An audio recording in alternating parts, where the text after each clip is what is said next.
Welcome to Good Grief Mama. I'm Allie, wife and mom of 3, and this is a podcast for honest conversations about motherhood and marriage and homeschooling and homemaking. So if you've ever felt called to do motherhood and marriage just a little differently, or if you've ever wondered, why is no one talking about this? Then you're in the right place, and I'm so glad you're here. This episode is sponsored by Restore Your Core Physical Therapy. Mamas, whether you're pregnant, postpartum, or your kids are in college, your body deserves some TLC. The doctors at Restore Your Core Physical Therapy get it. From pelvic floor therapy and birth prep to fixing that back pain you've been ignoring for way too long, they've got you covered. With locations in Carmel, West Carmel, Zionsville, and Greenwood, expert care is close by. Visit restoreyourcorept.com or call 317-597-6323. Make sure you mention the Good Grief Mama podcast for $50 off a 90-minute evaluation or $25 off a 60-minute evaluation. You've been taking care of everyone else, and now it's your turn. All right, guys, welcome back to the Good Grief Mama podcast. I am a little bit fired up about this episode today, and I don't know why, so just like fair warning. But I was scrolling through, doom scrolling before bed. Actually, it might have been in the middle of the night when I had just breastfed Parker, my youngest. She's 11 months old now, which is crazy. But I think I was having a hard time falling back asleep. So I was laying in bed, scrolling Facebook, and I saw this post, which is not an unusual post to see. I feel like I see them often, but this one caught my eye for some reason, and I started reading it. And it was talking about it was a wife, it was in a mom Facebook group. So it was a mom wife, and she was saying that her husband and her were struggling, about whatever they were struggling with. And I look at the comments and I at 3 a.m. or whatever time it was getting fired up because all of the comments were, you deserve better, leave him. I hope you know that this sounds like the first level of the first level before he becomes, bad. And here's how I started over. It's going to be hard for you to divorce him, but it'll be great. And my initial thought was where's the people who are saying things like, have you tried counseling? Or have you guys sat down and really talked through this, or met with some mentors and talked to them, or have you fought for this? Where are the people who are encouraging? Because she wasn't even saying she was going to divorce this person. She was just saying they were struggling because they didn't feel connected anymore. And all these people are just dropping the comments about, leaving him and divorcing and how, it's going to be hard, but she can do it and blah, blah, blah, blah, blah. And I was just outraged. Now, to clarify, I'm not talking about people needing to stay in unsafe situations or abusive situations. I'm talking about normal marriage struggles, like two imperfect people who got married and now, they're raising kids and they've got all this stress of life and jobs and they've just grown apart, or, they're just arguing a lot, or, that they're just trying to figure out life. Why have we normalized quitting on our marriages when things get hard rather than emphasizing rebuilding them and fighting for our marriages? Yeah, it just got me really fired up. And so when it comes to marriage, this podcast is about doing motherhood and marriage differently. And when it comes to marriage, marriage is often viewed nowadays as if it's hard, then it's wrong. Even in movies, which, movies are not a place for us to get our wisdom. But even in movies, to be well, if it was right, it shouldn't be that hard. If your relationship was good, it shouldn't be this hard, right? Yes. You're two imperfect people. It's going to be hard. Um, there's also this understanding now where it's if you're unhappy, then you should leave. Your happiness is the ultimate goal of why you got married. I didn't get married because I thought that being married to Nathan was going to forever give me happiness. I love him and he makes me a better person. And I do enjoy the majority of my time with him. But my happiness, I'm just unhappy. So I'm going to leave. No, I'm sorry. You sound like my my 6-year-old who doesn't get dessert after dinner every day. Like that, yeah, that makes him unhappy. But does that mean that it's bad that he's not getting dessert after dinner every day? Like, I know that's like a very different example, but like that's what I think when I hear people are like, I'm just not happy in my marriage anymore. And I'm just like, the basics covered. You safe, all that kind of stuff. But it's like, you're just not happy? I'm sorry. What? Like, I don't know why, but that just like really revs me up because I'm like, your happiness is not the goal here. Marriage is something that is about way more than your happiness. There's also this like view of marriage that like your spouse should complete you. Like you're two halves of a whole. You come together like and then you're a whole. And I say it sarcastically like that because like that's not true. You should be two whole people coming together to complement each other, not complete. Complement. I'm sorry, I told you guys. This has just fired me up because marriage is a covenant. It is a commitment. And that commitment is not based on your feelings. It's not based on whether you're happy at that moment or not, because happiness is fleeting, just like beauty, right? We all, well, maybe not all of us, but I look back at my wedding day pictures and like what I looked like when I was younger. And I'm like, wow, I was in a lot better shape. Like, wow, my hair was a lot healthier, or, like any of that kind of stuff. And it's like beauty is fleeting, and so is happiness. It can come and go with the drop of a dime. And our marriage should not be based off of a fleeting emotion. It should be based off of a commitment, a covenant that we have made. If you are like me and you love the Lord, a commitment we made to God to be with this person. But even if you're not, it's a commitment that you have made to another person.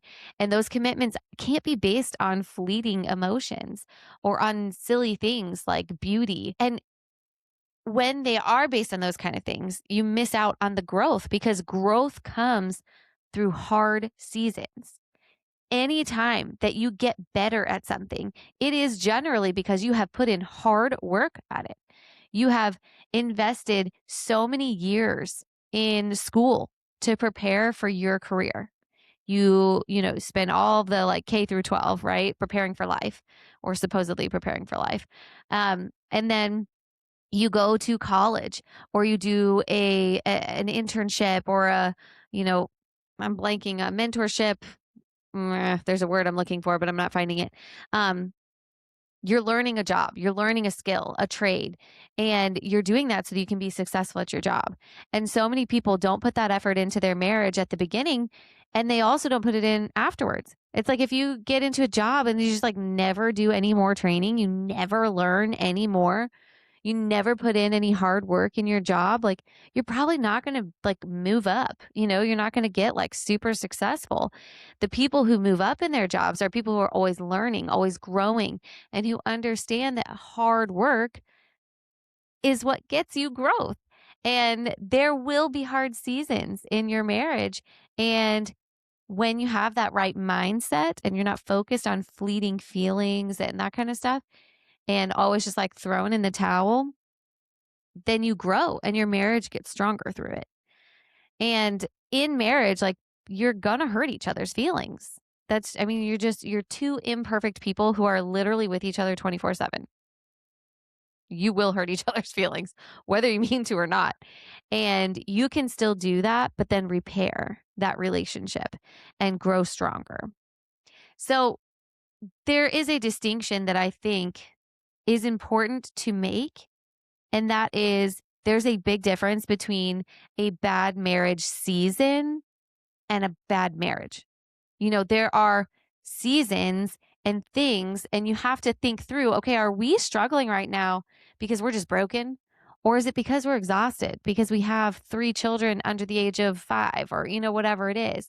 Or is it because we just had a baby? Or is it because we just lost a job or have some financial stress or someone got injured and they're not able to do the normal things that they do. They're going through some kind of like identity crisis, an identity shift. Are we looking at the context of what is happening? And are we assuming things about our spouse because of a situation? You know, a lot of times, like, so our marriage in particular, we had the great first couple of years. And then we had like three big life changes all happen within the span of a few months. And that year was a little rough for the marriage. We had our first child. My husband switched careers, something he thought he was going to be in for the foreseeable future, switched to a totally different career, started something totally new. And on top of that, we moved states. Oh, yeah. We also moved in with my parents for a few months. Like everything that could happen at that time, it felt like did happen. And in that season, we weren't struggling in our marriage because we were broken and because we were not meant to be together. We were struggling because of all of these external circumstances that were putting this extra pressure on us. And in that season, it's not a time to say, I'm throwing in the towel. It's not a time for people to be tossing out recommendations of like how it's going to be hard, but you can find your happiness in another marriage or outside of this marriage. No, it's a time to fight for your marriage. It's a time to say these external things are trying to break us apart, but we are a team. We are committed together because that's what we chose when we got married, to be committed through not just happiness, but through unhappiness and sickness and health and all the things. We also need to keep in mind, are we enemies or are we on the same team and our kids are the enemies? I'm just kidding. Mostly. No, we are not enemies. In fact, we went to this marriage conference early on in our marriage, and that was one of the things that they had like suggested. Like if you're ever fighting, um, I forget even how they said it, but essentially it was just like you just need to look at your spouse and be like, you are not my enemy. And it's true. You're on the same team, whether it feels like that or not. You're on the same team trying to tackle the laundry, trying to tackle the non sleeping child, trying to tackle the many things and life changes that have come in your life.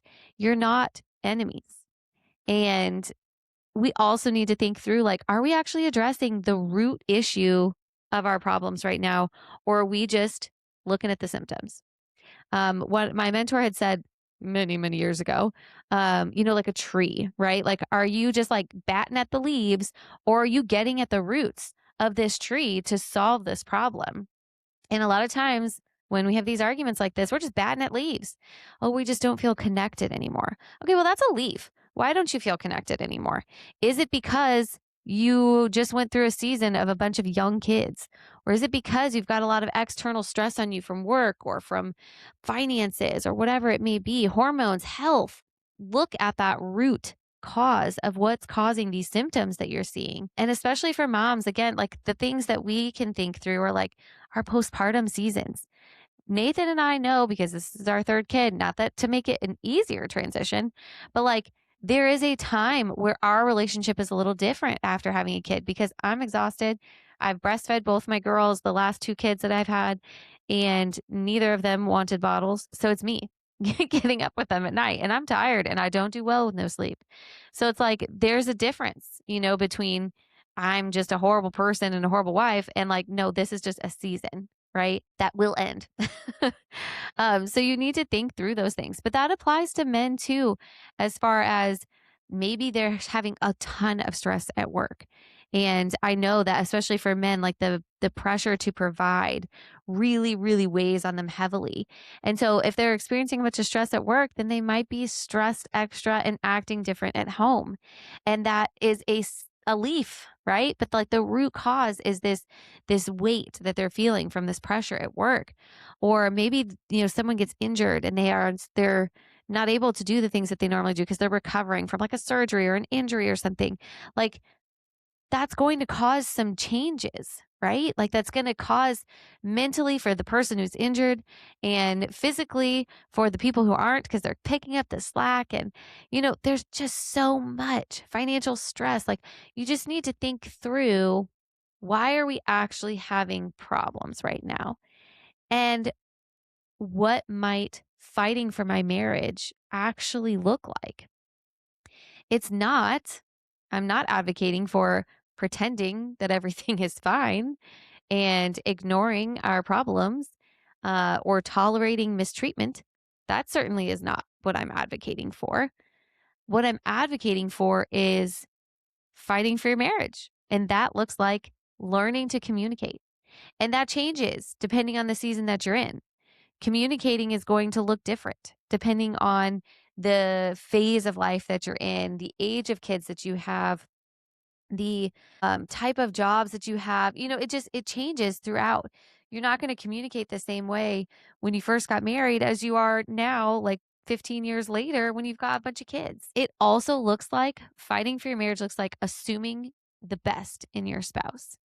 So I did an entire episode on this. You should just go listen to it. It's called Assuming the Best or Assume the Best. And it's about not reading into a situation more than there actually is there. My husband leaves his shoes everywhere. I know that I could read into that situation that he is just actively ignoring the many, many times that I have told him to put his shoes in a specific spot. And I could think, well, he's just lazy, or he's just inconsiderate, or disrespectful, or whatever. And I could assume the worst in him in that. And that would build a story in my head then, and it would color how I see everything else that he does. What I'm saying is fighting for your marriage looks like assuming the best. He's tired. He's had a long day at work. He was in a rush because he wanted to go and hug the kids, or, I'm assuming the best in him. And then I don't have this running narrative of negative things that I'm assuming that might not even be true, that I'm assuming about my husband that is causing a wall in between us that he probably doesn't even know about. Fighting for your marriage looks like apologizing. I'm sorry. It's really hard for me to say. I did not grow up in a family that like apologized really. I mean, we kind of just like blew up at each other and then we just like shoved it under the rug. And then like the next day, everybody just kind of acted like nothing happened, You just kind of moved on. But everybody had in the back of their minds that big lump under the rug, right? Where like we all knew what happened. We're just not talking about it. It also looks like getting help. There is literally no shame in going and getting counseling. Getting counseling when you're having a marriage problem, whether it's together in marriage counseling or separately or a combination of both. I am not a big fan of like long-term counseling just in general, but like when there is a problem, having a third party to just kind of like discuss it with you, or like having even just a set time where you sit down and talk about your relationship, worth it. Totally worth it. It could look like talking to trusted friends, but the caveat here is it needs to be wise counsel. If you're going to somebody and they're like the people commenting on that Facebook thing going, oh yeah, your happiness is what matters. If you're not happy, then you need to leave. Or, you need to go to somebody who cares about the best interest of your marriage, not about your best interest. And again, I'm not talking about situations of abuse or neglect, that kind of stuff. I'm talking about this normal everyday marriage problems of like, we just don't connect anymore. Or we feel we've grown apart, or, we just don't agree on anything, and blah, blah, blah, blah, blah. A trusted friend who would be wise to go to during, marital troubles is somebody that you both agree is a good influence, somebody who wants the best for you and your spouse. Because if I go to somebody and they're like, yeah, girl, you're right. He is trash. He can't put his shoes, under the bench to save his life. Like, that's terrible. You should leave him. That's not wise counsel. Don't go to, be wise about who is speaking into your life. Don't go to somebody that is already divorced and is on their third marriage or whatever. Don't go to somebody whose marriage you don't envy. And I don't mean envy in like a bad way, but I mean like they have a good, healthy marriage that you're like, wow, if my marriage ended up something like that, I would be happy. Go to that person.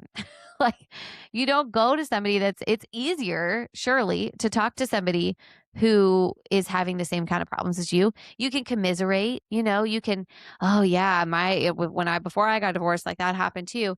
Like, but that's not helpful. You need to go to somebody that has what you want, somebody who is going to be able to tell you how to get the marriage that you want.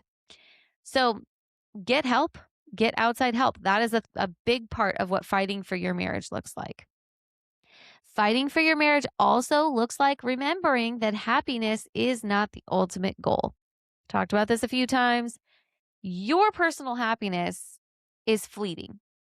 I was very happy for part of today because I ordered steak and I love steak. It made me very, very happy. My son was very disobedient today. I guess he just didn't listen today. Like the listening skills were not there. That made me very unhappy. My happiness is fleeting. I should not base my committed marriage that's supposed to be for the rest of my life based on my up and down feelings of happiness. And you should remember why you chose each other. Now, unless you were just some like random, you met somebody and then went straight to Vegas to get married, there was a reason you chose this person. There was a reason. There was some reason that you chose to marry this person. And if you were like me, you really thought it through. Like I chose my husband because I saw in him, for me, it was important that he loved God. It was important that if he's following God, then and I'm supposed to follow him as his wife, then I know I'm going to be on the right track.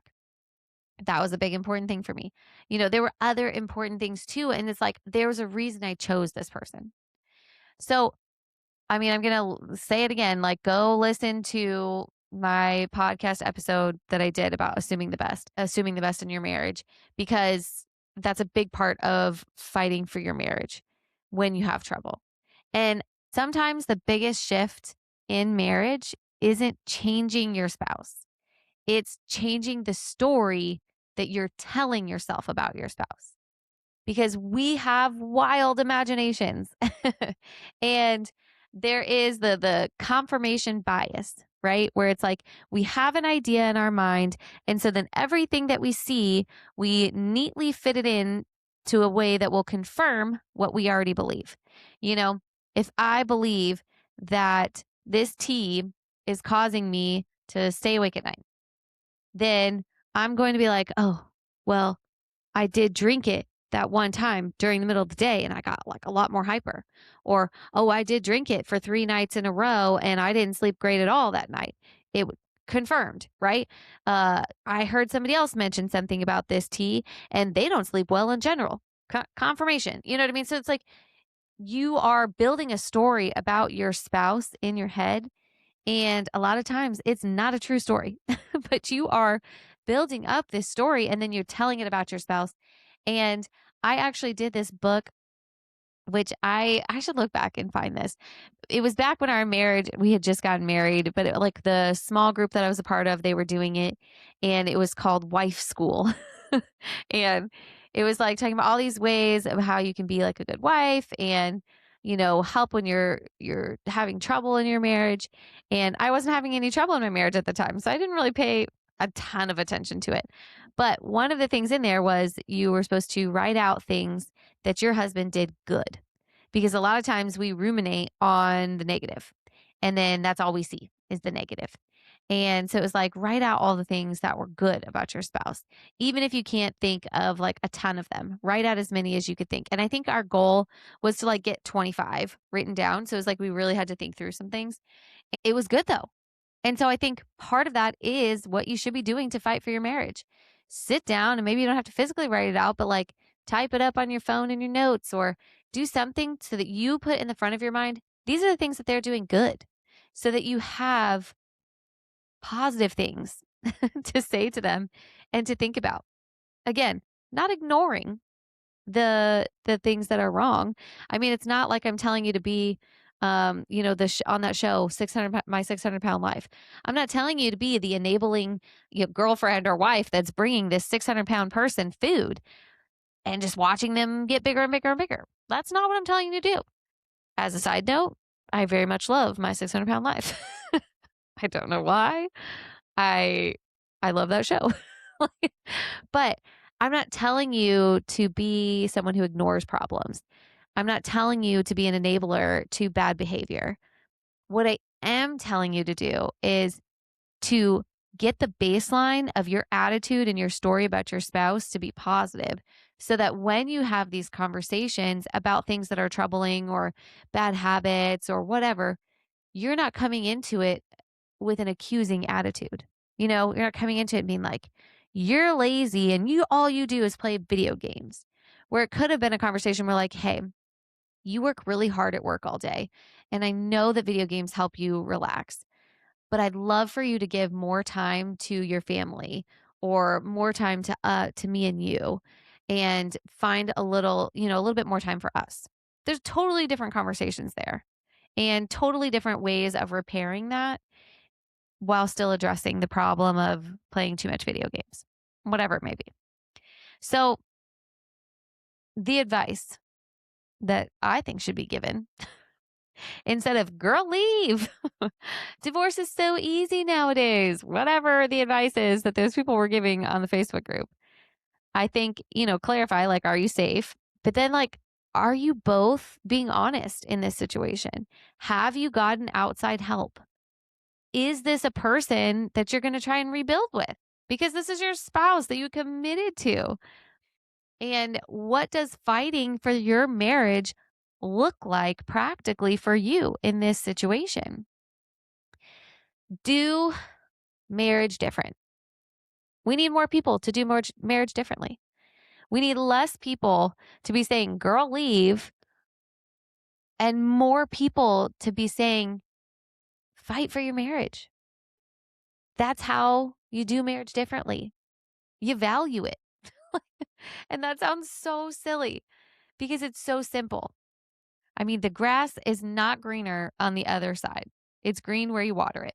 And that is some Justin Bieber wisdom. Now, I'm sure that came from somebody other than Justin Bieber first, but that's where I remember it from. So that's what I'm saying. And as moms, our kids don't need to see a perfect marriage, because they're not going to be in a perfect marriage, because no person is perfect. And when you get two imperfect people together, it is certainly not going to be perfect. So our goal for our marriage is not to be perfect. And as moms, we don't want our kids, and we don't need our kids to see a perfect marriage. What they need to see is two people who love each other enough to repair with each other, to apologize to each other, to grow with each other, and to keep choosing each other. So, do marriage differently with me. Value it. It will not be easy. Marriage is not easy, but it is worth it. So value your marriage and fight for it, and encourage other people to do the same. So if you're with me, if y'all fired up about it with me, share this with a friend, because we need more people to be valuing their marriage. The outlook and the opinions and the viewpoints on marriage need to shift. And it starts with you. So share this episode with a friend.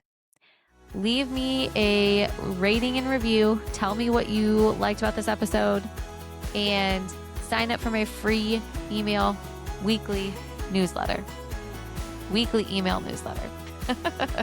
Because in that, I put in there at the bottom of every one either a marriage challenge or a marriage question of the week to help you reconnect with your spouse, to give you an easy excuse to be like, hey, by the way, I even do this with my husband. I'm like, oh, well, I mean, I put it in the email, so like I should probably do it myself, right? Like that'd be really hypocritical if we didn't do this. So, what's your favorite part about me? Or whatever the question is of the week. So join me in that. Join me in doing our marriage differently, and join me back next week.